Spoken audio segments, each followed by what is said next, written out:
ಇವತ್ತು ರೈತರು ಕಾಡಾನೆ ದಾಳಿ ಮತ್ತು ನವಿಲು ಮಂಗಗಳಿಂದಾಗಿ ರೈತರು ಬೆಳೆ ಬೆಳೀತಕ್ಕಂಥ ಪರಿಸ್ಥಿತಿಯಲ್ಲಿಲ್ಲ.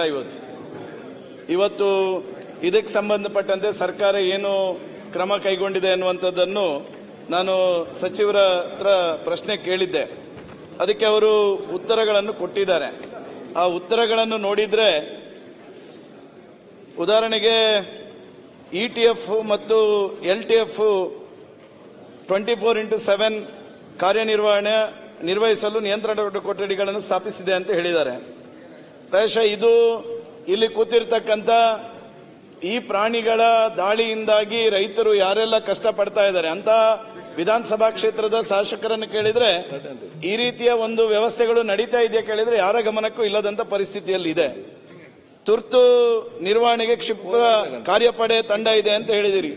ನಮಗೆಲ್ಲೂ ಇದು ಗಮನಕ್ಕೆ ಬರ್ತಾ ಇಲ್ಲ ಸಾಮಾನ್ಯ ಸಭಾಧ್ಯಕ್ಷರೇ. ವಿಶೇಷವಾಗಿ ತಂತ್ರಜ್ಞಾನವನ್ನು ಬಳಸಿಕೊಂಡು ನಾವು ಅನೇಕ ವ್ಯವಸ್ಥೆಗಳನ್ನು ಮಾಡಿದ್ದೇವೆ ಅಂತ ಹೇಳಿದ್ದಾರೆ. ಒಂದು ತಂತ್ರಜ್ಞಾನಕ್ಕೆ ಹೆಸರು ಏನು ಅಂತ ಹೇಳಿದ್ರೆ ಅಧ್ಯಕ್ಷರೇ, ಆನೆ ಎಲ್ಲಿ ಎನ್ನುವಂಥದ್ದು ತಂತ್ರಜ್ಞಾನದ ಹೆಸರು. ಈ ತಂತ್ರಜ್ಞಾನ ಎಲ್ಲಿ ಅಂತ ನಾವು ಕೇಳಬೇಕಾದಂತ ಪರಿಸ್ಥಿತಿ ಇದೆ. ಈ ತಂತ್ರಜ್ಞಾನ ಎಲ್ಲಿ ಅಂತ ಯಾಕಂತ ಹೇಳಿದ್ರೆ ಅದು ತಂತ್ರಜ್ಞಾನ ಏನ್ ಮಾಡ್ತದೆ ಅಂತ ಹೇಳಿದ್ರೆ, ಈ ವ್ಯವಸ್ಥೆಯು ಸಾರ್ವಜನಿಕ ದೂರುಗಳು, ಗಸ್ತು ತಿರುಗುವಿಕೆ ಮುಂತಾದ ವಿವಿಧ ಮಾಹಿತಿಗಳ ಮೂಲಕ ಒಂದು ಪ್ರದೇಶದಲ್ಲಿ ಆನೆಗಳ ಚಲನವಲನವನ್ನು ಮೇಲ್ವಿಚಾರಣೆ ಮಾಡುತ್ತದೆ. ಈ ಮಾಹಿತಿಯು ಆನೆಗಳ ಚಲನವಲನದ ಮಾದರಿಯನ್ನು ಪತ್ತೆ ಹಚ್ಚಲು ಸಾರ್ವಜನಿಕರಿಗೆ ಮುಂಚಿನ ಎಚ್ಚರಿಕೆ ಸಂದೇಶವನ್ನು ಕಳುಹಿಸಲು ಸಹಾಯ ಆಗ್ತದೆ ಅಂತೇಳಿ. ಆದ್ರೂ ಈ ತಂತ್ರಜ್ಞಾನ ಇದ್ರೂ ಇವರೇ ನಮಗೆ ರಿಪೋರ್ಟ್ ಕೊಡ್ತಾರೆ ಅವರ ಉತ್ತರದಲ್ಲಿ. ಈ ವರ್ಷ ಒಟ್ಟು 2023-24ರಲ್ಲಿ 48 ಜನ ಸತ್ತಿದ್ದಾರೆ, 24-25ರಲ್ಲಿ 36 ಜನ ಸತ್ತಿದ್ದಾರೆ, 25-26ರಲ್ಲಿ 13 ಜನ ಸತ್ತಿದ್ದಾರೆ.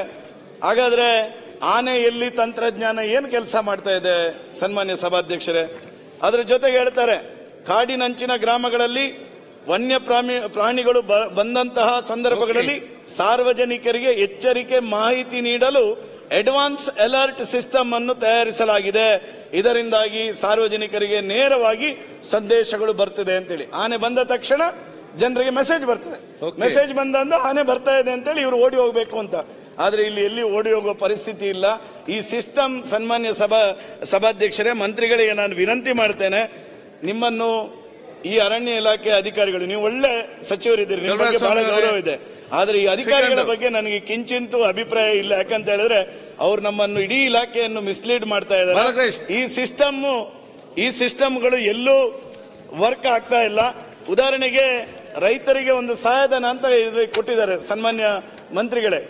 ರೈತರಿಗೆ ಸಬ್ಸಿಡಿ ದರದಲ್ಲಿ ಸೋಲಾರ್ ಬೇಲಿ ನಿರ್ಮಾಣ ಮಾಡಲು ಉತ್ತೇಜನ ನೀಡಲಾಗುತ್ತಿದೆ. ಅರಣ್ಯದಂಚಿನಲ್ಲಿ ಬರುವ ಖಾಸಗಿ ಜಮೀನುಗಳ ಸುತ್ತ ಸರ್ಕಾರದ ವತಿಯಿಂದ ದೊರೆಯುವ 50% ಸಬ್ಸಿಡಿಯನ್ನು ಬಳಸಿಕೊಂಡು ಸೌರಶಕ್ತಿ ಬೇಲಿಯನ್ನು ನಿರ್ಮಾಣ ಮಾಡಲಾಗಿದೆ ಅಂತ. ನಾನು ಇಲ್ಲಿ ಕೂತಿರ್ತಕ್ಕಂಥ ಎಲ್ಲ ಸದಸ್ಯರು ಹೇಳಿ, ಅವರವರ ವಿಧಾನಸಭಾ ಕ್ಷೇತ್ರದಲ್ಲಿ ಈ 50% ಸಬ್ಸಿಡಿ ಇಟ್ಕೊಂಡು ಯಾವ ರೈತ ಬೇಲಿ ಹಾಕೊಂಡಿದ್ದಾನೆ ಅಂತೇಳಿ.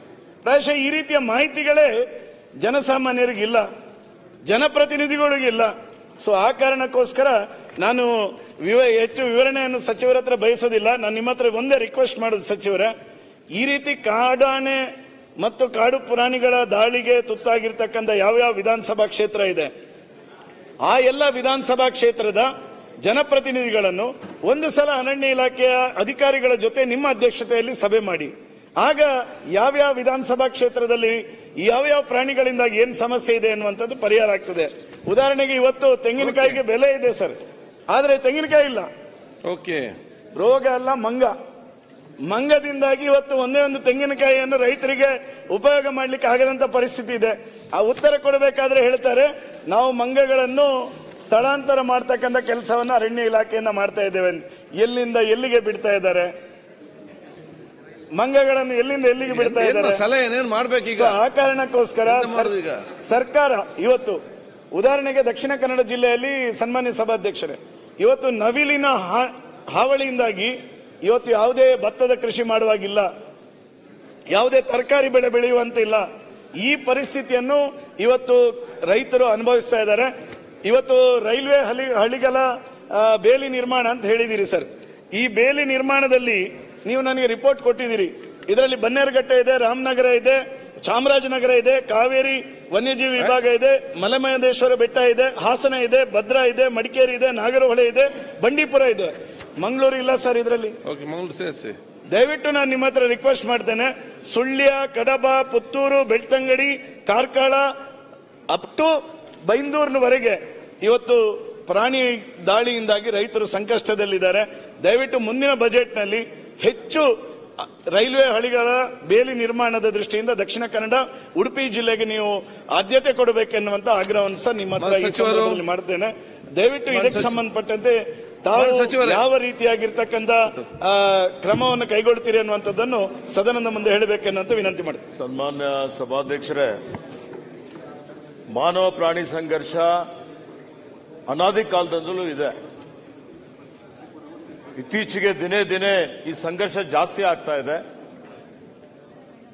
ಅದಕ್ಕೆ ಮುಖ್ಯವಾಗಿ ಅರಣ್ಯ ಕ್ಷೀಣಿಸ್ತಾ ಇದೆ, ನಗರೀಕರಣ ಜಾಸ್ತಿ ಆಗ್ತಾ ಇದೆ, ನಾವು ಅರಣ್ಯದ ಕಡೆ ಹೋಗ್ತಾ ಇದ್ದೇವೆ. ವನ್ಯಜೀವಿ ಸಂರಕ್ಷಣೆ ಕಾಯ್ದೆ ಬಂದ ಮೇಲೆ ಪ್ರಾಣಿಗಳ ಸಂಖ್ಯೆನೂ ಬಹಳ ಜಾಸ್ತಿ ಆಗಿದೆ. ಇವತ್ತು ನಮ್ಮಲ್ಲಿ ಇಡೀ ದೇಶದಲ್ಲಿ ಎಲ್ಲಕ್ಕಿಂತ ಹೆಚ್ಚಿನ 6395 ಆನೆಗಳಿದ್ದಾವೆ. ಅಂದ್ರೆ ಇದು 2022ರ ಗಣತಿ ಪ್ರಕಾರ. ಈಗ ಮತ್ತೆ ಇನ್ನೂ ಜಾಸ್ತಿ ಆಗಿರ್ಬೋದು. 563 ಹುಲಿಗಳಿದ್ದಾವೆ, 2ನೇ ಸ್ಥಾನದಲ್ಲಿದ್ದೀವಿ. ಚಿರತೆಗಳು ಸಾವಿರಾರು ಇದ್ದಾವೆ. ಇವೆಲ್ಲ ಪ್ರಾಣಿಗಳ ಜಾಸ್ತಿ ಆಗುವಂತಹ ಸಂದರ್ಭದಲ್ಲಿ ಅನೇಕ ಕಡೆ ಇವತ್ತು ಆವಾಸ ಸ್ಥಾನಕ್ಕೆ ನಾವೆಲ್ಲ ಅಭಿವೃದ್ಧಿ ಪರ ಕೆಲಸ ಕಾರ್ಯಗಳು ತಗೋತಾ ಇದ್ದೀವಿ, ನ್ಯಾಷನಲ್ ಹೈವೇಸ್ ಮಾಡ್ತೀವಿ. ಇವತ್ತು ಬೇರೆ ಬೇರೆ ರೀತಿಯಲ್ಲಿ ವಿದ್ಯುತ್ ಸಂಪರ್ಕ ಮಾಡಬೇಕು ಅಂತ ಹೇಳಿ ಅಭಿವೃದ್ಧಿ ಕಾರ್ಯಕ್ರಮಗಳು ತಗೊಳ್ತೀವಿ. ಇದರಿಂದ ಆನೆ ಕಾರಿಡಾರ್ಗೆ ಫ್ರಾಗ್ಮೆಂಟೇಷನ್ ಆಗುತ್ತೆ. ಇವತ್ತು ಇವೆಲ್ಲ ಕಾರಣಗಳಿಂದಾಗಿ ಸಮಸ್ಯೆ ಏನು ಆಗ್ತಾ ಇದೆ. ಇದನ್ನು ಮಾನವ ಪ್ರಾಣಿ ಸಂಘರ್ಷ ತಡಿಬೇಕು. ವನ್ಯಜೀವಿ ಸಂರಕ್ಷಣೆ ಮಾಡುವಂಥದ್ದು ಇದೆ. ಇವತ್ತೇನು ಮಾನವ ಸಂರಕ್ಷಣೆ ಅದು ಅತ್ಯಂತ ಮುಖ್ಯವಾದಂಥದ್ದು, ಜೀವ ಅತ್ಯಮೂಲ್ಯವಾದಂಥದ್ದು. ಅದಕ್ಕೆ ಬೆಲೆನೇ ಕಟ್ಟಲಿಕ್ಕೆ ಆಗೋದಿಲ್ಲ. ಹೀಗಾಗಿ 2 ವರ್ಷದ ಅವಧಿಯಲ್ಲಿ ಅರಣ್ಯದ ಹೊರಗಡೆ ಏನು ಆನೆಗಳಿದ್ದಾವೆ. ಈಗ ಉದಾಹರಣೆಗೆ ಕೊಡಗುನಲ್ಲಿ ಸುಮಾರು 214 ಆನೆಗಳು ಅರಣ್ಯದ ಹೊರಗಡೆ ಇದ್ದಾವೆ. ಹಾಸನದಲ್ಲಿ 60-70 ಆನೆಗಳು ಅರಣ್ಯದ ಹೊರಗಡೆ ಇದ್ದಾವೆ. ಅರಣ್ಯದ ಹೊರಗಡೆ ಕಾಫಿ ಎಸ್ಟೇಟ್ ಇದೆ. ಅರಣ್ಯಕ್ಕೆ ಮತ್ತು ಆನೆಗಳಿಗೆ ಯಾವುದೇ ವ್ಯತ್ಯಾಸ ಇಲ್ಲ. ಈ ಅರಣ್ಯಕ್ಕೆ ಮತ್ತೆ ಕಾಫಿ ಎಸ್ಟೇಟ್ಗೆ ಹೀಗಾಗಿ ಅಲ್ಲೇ ಹುಟ್ಟುತ್ತಾ ಇದ್ದಾವೆ, ಅಲ್ಲೇ ಬೆಳೀತಾ ಇದ್ದಾವೆ. ಇವತ್ತು ಅದು ಇದೆಲ್ಲ ಕಾರಣದಿಂದಾಗಿ ಯಾವಾಗ ಅನೇಕ ಸಲ ನಾವು ನೋಡ್ತೀವಿ, ಬಂದಂತಹ ಸಂದರ್ಭದಲ್ಲಿ ಜೀವಹಾನಿ ಆಗ್ತಾ ಇದೆ. ಇದನ್ನು ತಡೆಗಟ್ಟಬೇಕು. ಅರಣ್ಯದಲ್ಲಿರುವಂಥ ಪ್ರಾಣಿಗಳು ಅರಣ್ಯದಲ್ಲೇ ಇರಬೇಕು ಅಂತ ಹೇಳಿ ನಾವು ಈಗಾಗಲೇ ಸುಮಾರು ರಾಜ್ಯದಲ್ಲಿ ಸೌರ ಬೇಲಿಗಳು ಟೆಂಟೇಕಲ್ ಫೆನ್ಸಿಂಗ್ ಏನ್ ಮಾಡಿದ್ದೇವೆ, 3807 ಕಿಲೋಮೀಟರ್ ಮಾಡಿದ್ದೇವೆ. ಆನೆ ಕಂದಕ 2711 ಕಿಲೋಮೀಟರ್ ಮಾಡಿದ್ದೇವೆ. ಇವತ್ತು ಇದೆಲ್ಲ ಬಿಟ್ಟು ರೈಲ್ವೆ ಬ್ಯಾರಿಕೇಡ್ ಏನಿದೆ, ಈ ರೈಲ್ವೆ ಬ್ಯಾರಿಕೇಡ್ ಶಾಶ್ವತವಾದಂತಹ ಪರಿಹಾರ ಇದೆ. ರೈಲ್ವೆ ಬ್ಯಾರಿಕೇಡ್ ಹಾಕಿದ್ರೆ ಆನೆಗಳು ಹೊರಗಡೆ ಬರಲಿಕ್ಕೆ ಆಗೋದಿಲ್ಲ ಅಂತ ಹೇಳಿ ಹಿಂದೆ ನಮ್ಮ ಸರ್ಕಾರ ಬರೋಕ್ಕಿಂತ ಪೂರ್ವದಲ್ಲಿ ಬರೀ 300 ಕಿಲೋಮೀಟರ್ ರೈಲ್ವೆ ಬ್ಯಾರಿಕೇಡ್ ಇತ್ತು. ಈಗ 428 ಕಿಲೋಮೀಟರ್ ರೈಲ್ವೆ ಬ್ಯಾರಿಕೇಡ್ ಪೂರ್ಣಗೊಳಿಸಿದ್ದೇವೆ.